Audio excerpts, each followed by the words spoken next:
కేవలం మనం కారుందానికి సూట్లు ఉన్నాయా, పెద్ద బిల్డింగ్ ఉందా, డూప్లెక్స్ బిల్డింగ్, చేతికి మెడకి బాగా వాచిపోయేలా పెట్టుకోవడానికి అన్ని ఉన్నాయా, సరిపోతే ఇవి. ఒరే నాయనా, అవి చచ్చాక పోతాయి, ఉండవు. అవి వద్దని నేను అనట్లా. మంచిగా ఇల్లు కట్టుకో, కారు కొనుక్కో, సంపాదించుకో, హ్యాపీగా బతుకు. కానీ అవి మాత్రమే సంపాదించవలసినవి అనుకుంటే మాత్రం నీకంటే పనికి మాలినోడు ప్రపంచంలో మరొకడు ఉండడు. వాటికంటే విలువైనవి, నిత్య జీవానికి తీసుకెళ్లేవి నీ హృదయంలో ఉండాల్సిన కొన్ని లక్షణాలు ఉన్నాయి. మూర్ఖత్వం పోవాలి, లోభత్వం పోవాలి, ఆ తిట్టుగుణం, తాగుబోతు గుణం, వ్యభిచారపు గుణం, ఈ లక్షణాలన్నీ అవలక్షణాలన్నీ పోవాలి నీలో నుంచి. పోవాలంటే ఒకటి వస్తేనే ఒకటి పోద్ది. వెలుగు వస్తే చీకటి పోద్ది.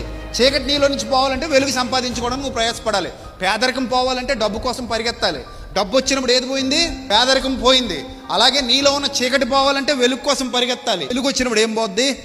చీకటి పోద్ది. నీ లైఫ్ మారద్దే. దానికి బెస్ట్ ఎగ్జాంపుల్ నేను. నాకు వచ్చి బూతులు, మీకంటే ఎక్కువ బూతులు మాట్లాడేవాడిని నేను. ప్రతిరోజు బూతులు మాట్లాడే వాళ్ళతో కాలక్షేపం చేసేవాడిని. నాకు నచ్చినట్టు జీవించాను, నాకు నచ్చినట్టు బ్రతికా, నాకు తెలుసు అవన్నీ.